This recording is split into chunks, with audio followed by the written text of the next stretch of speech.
I do not want my child to be indoctrinated by things that are naturally pushed on them by what social media and AI will be. Not even today. Like I wouldn't even do it today. Right. But if we're talking 15 years from now, Right. 20 years from now, I definitely don't want that. You know, I don't want it either, but it's not a world of wants and wishes and hopes. I think when you're raising a kid, you got to ask yourself, how do I best set them up to succeed in the society that we're currently living in?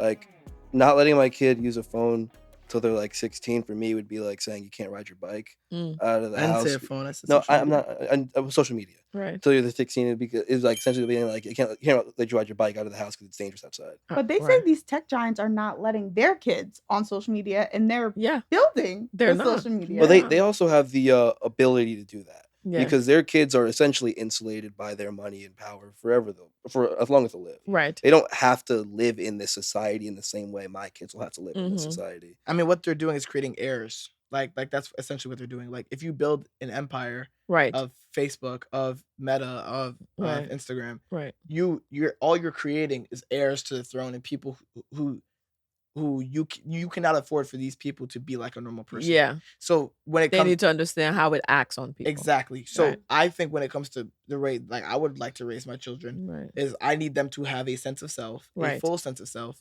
before I introduce anything exterior, or anything like that. Yeah. 25 might not be a bad idea. 25 too deep for me. Right. But I 21 at least. Like you can't buy a drink in the U.S. Like maybe drink social media will be the first the big party. Yeah, right. I don't need my kids being socially like awkward. No. You put them in sports, basketball. You said you like basketball. That's true. Yeah, I can't abide by my kid being socially illiterate. Right. I feel like I'd be sort of hamstringing them because all of their friends would be connecting on this level that they wouldn't be allowed to connect on. And I don't think this has a happy ending. I don't think. I mean, you either learn how to master the tools or they'll master you. Right. I'm not betting on the humans in that scenario. Right. But it's got nothing to do with me. True confession. I did not give Devin a phone, I think, till he was maybe almost 12, 11 or 12. And there was a lot of drama in my house between 10 and 12 because all his friends already had phones and he was lagging by far. And there was all the, Mom, are you serious? Like, you really not going to give me a phone? No, Devin, you're good. I know where you go to school. I know how you come home. We're good. So eventually I succumbed and got him a phone. Got him one that was the most raggedy phone off the bunch.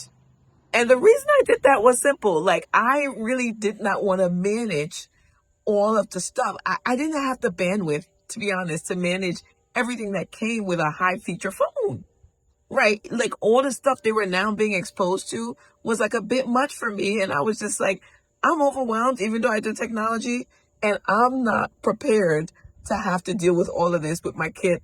Not to mention them just being in middle school and dealing with all of that. And you know how that can go. Well, Reese was fortunate. He got one maybe a couple years earlier, but he still did not get the top of the line phone. Why? Well, again, I didn't want to manage all that because it's too much. I didn't want them exposed to all of that.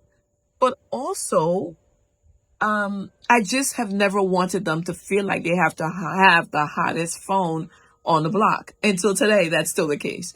We got a few generations back and we're good with it. Why? Because the phone is a tool, in my opinion. Now, I know a lot of y'all would disagree with me on that, but that truly is my opinion. Now, to listen to them on this episode and the episode before talk about when they would give their kids phones, priceless. Reese is 17 now. Devin is 21 now. And Lucy is in her early 20s, early to mid 20s. And I gotta say, I am rolling on the floor about the age at which they would give their kids the phones because Reese, unreal. Devin, he's kind of more moderate. Lucy, off the charts. You got to watch this episode. And to my grandchildren, when your parents come and tell you you can't have your phone till the ages they're mentioning on here, show them this video. Because I'm telling you, they got phones earlier than you. Yes, this is going to pay off in spades a long time to come. To the episode. But I guess my question is like, you're essentially letting somebody else raise your child to an extent, because I feel like if I let my child on social media, like even my niece right now, like she's she's been having an iPad for maybe 4 years, and she's been on the iPad and like has a TikTok account, and like I'm a little like, but maybe that's just me because of my experience is different. Yeah. But I feel like I do not want my child to be indoctrinated by things that are naturally pushed on them by what social media and AI will be. Not even today. Like I wouldn't even do it today. Right. But if we're talking 15 years from now, 20 years from now, I definitely don't want that. I don't want it either, but it's not a world of wants and wishes and hopes. That's not what I'm saying. I know. I know. I'm just saying. Like, Yeah. in a perfect world, yes, I'd be able to raise my kid without the interference of social media. In a perfect world, I'd be able to raise my kid without the interference of whatever political agenda that their teacher's trying to push. Right. In a perfect world, I'd be able to control exactly what my kid learns and when.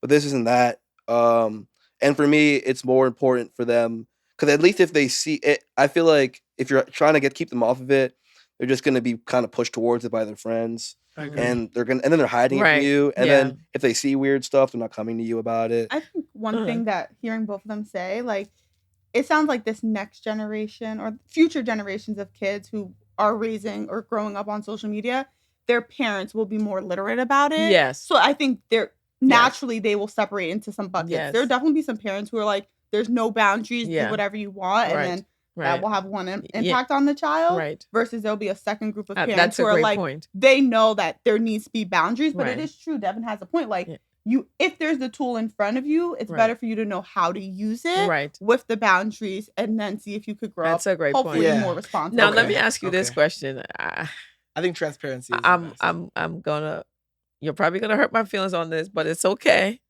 You can. How do you think I did? In what regard? With regulating your technology exposure? Because this is what your mama didn't tell you. I'm not sure how much I really told you. I know when you guys first got phones, I kind of locked them down. I remember doing that, the timing, sleep timing, all that stuff, and what you could go to. But I'm sure you found ways around those. How do you think I did if you had to give me a score from 1 to 10? I don't know, like average, probably. What is that? Pick a number. Like a 7, if that's a C. Hallelujah, I'll take a 7. Yeah, I mean, I don't think there's it's like I said, like, and even back then there was less you could figure out about how to get around these things, and kids our age were less socially literate, which is why it's even more like you really should just teach this kid how to use it, and what to stay away from, and tell them why, because they can. Even back in our age when like social media, like people weren't tech experts at like 5, like they are now. We were able to get around these things. Yeah, I don't think like I think you did your job. I think you tried to put the locks on it. And what happened happened. Like it's just how it goes. What's your number for me? Yeah, it's probably lower. No, it's probably the same. Honestly, like when I think about it, like it wasn't like I wasn't exposed to anything extreme at like a young age. Like honestly, I didn't feel like even when I had an Android, like I was using it solely to call people, text people, or listen to music. So outside of that, it was like just like a kid growing up in the 2000s or the 90s. Devin had the old school phone. Yeah, he had or games on your phone. That's literally it. Yeah. So for me, that was fine. And then 5th grade comes, and then you're thrown in like public school and like all that kind of stuff. So then that's just natural. Right. But I feel like I feel like it was that average job. I think 7. Yeah, 7, I'll 8 take that. But I think at least I wasn't below average. Yeah, I think you did a good job. From the little bits I saw, you really had a good balance of being outside, the interaction with their cousins. I think you did a good job. I think transparency is biggest though. Like honestly, that's been always been my thing. It's like when I have my kids, I'm not just gonna tell them you're gonna do this and that's it. Yeah, I want to tell you why. Explaining why is really important. Because like being like telling you why, like like I'm gonna give you this phone, right? But like I'm gonna explain to you why X, Y, and Z is this and the third, and based it on something, whether it's based in the Bible, whether it's based on teachings, whether it's based on experience from me and your mother, whatever. Right. But like you need to like have that basis, so that you're not going here just cause. I agree. You know what I'm saying? And even with him, like when I got older, he would be like, "Oh, stay away from X, Y, and Z." Right. And when your brother tells you to stay away from X, Y, and Z, and he's serious about it, then you stay away from X, Y, and Z, and he lets you know why. Right. You stay away. And I did that. So I think most kids will do that, but you just have to have that a good relationship with them and build that from the ground up. Yeah. Yeah, no, I think I have learned, and I learned again from your principal at your middle school. Wow, I'm starting to realize how much she actually taught me, which was her saying exactly that you have to explain why, because they had conversations with us about social media and phones, and you can't just say don't do it. You really have to explain why. And yeah, I guess your generation as parents will just have to even do more of that. And thank God you're more literate.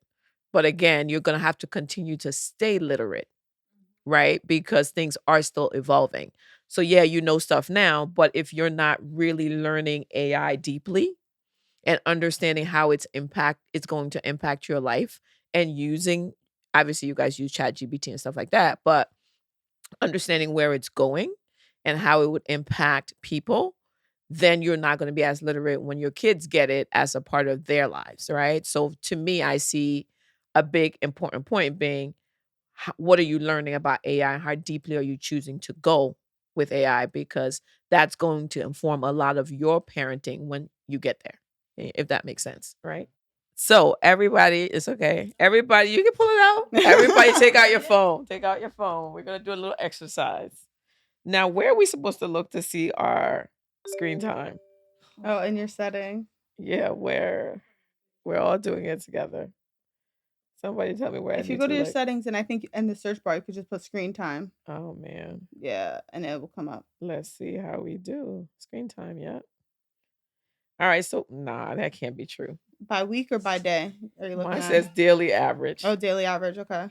Immediate denial. What's your daily average?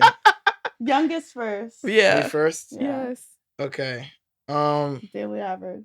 Daily average is 6 hours. What? How many minutes? How can that be? 6 hours and 8 minutes. You see what I'm saying? 6 hours. Okay, Devin, what do you have? 6 hours, 49 minutes. So you're more than him. How much you have? 6 hours, 26 minutes. Oh, I thought I was bad. I have 3 hours, 25 minutes. Oh, we're gonna go half for y'all. I'm not surprised. Yeah. What is your biggest one? Messages in YouTube. Okay, so you're watching videos, texting people. I'm texting. That much? Yeah, he popular. Oh my! Bro's fingers gotta hurt. And what is yours? My biggest one is Instagram and then YouTube, because that's where I watch all my information. Okay, yours? Mine's YouTube and then messages. Okay, messages is the fourth for me. Yeah, same. You don't like people? No, I don't. People know me on my phone. Yeah, I could barely find it half the time. I just don't be texting people. Isn't that interesting? So would you do anything differently? I mean, really 6 hours for real? Like real? Okay, I have time limits on Instagram and TikTok, but the thing is, like, bro, like you be snoozing it. Yeah, hell yeah. See, so, sometimes it depends, because like you'll leave your phone on or something, and then it'll be like, all right, your time's up. I'd be like, yo, bro, but then sometimes I gotta check something, or like I'm talking to somebody, or I'm talking to a coach or something, or like, so I gotta go on Instagram, right? So I gotta go in my DMs, and the next thing you know, you scrolling. But let's say 6 hours a day. Let's say you were making $20 an hour. It's not even. I think about that all the time. No, hold on. No, it's not. It's not accurate though. You want to know why it's not accurate? Why? Because it's just how long you leave open the app. Yeah, it's not you're interacting. I promise you, I do not spend 4 hours. That's what I was gonna say. Like, like that's not like, and especially like, I think this is also skewed because like, even when I'm at school, right? Right. My day is way like my screen time, like my real screen time at school, is probably like a quarter of that. It's probably less. Okay. Yeah, probably a quarter of that. Probably like an hour. Okay. Like an hour and a half, maybe two. Right. Maybe two. Okay. So it's like, because I don't have time to go on my phone until the night. Okay. So outside of like my real screen time is really 2 hours. I really spend 2 hours on my phone every day max. Okay, but the point I'm making is, right, how much are we not doing as a result of that? I think about that all the time. Like anytime I have something important or serious comes up, I do social media fast. I delete it from my phone, take it off, and you realize how much time you have in your day, because It's called doom scrolling. If you haven't heard of it, I never have. It's when you're on the app, on any app, and like you just start scrolling. And some reason, after like the third scroll, time just like whips past. Yeah. Really? And you just don't realize how much. Like, for me, my social media is probably accurate because I wake up, I start scrolling before bed, I start scrolling. So it is true. The app might be open, but I'm usually scrolling. The immediate influx of information can overload your cognitive capacity, reducing your ability to concentrate and make thoughtful decisions. So, by delaying that first scroll, you give your brain space to think creatively and act intentionally.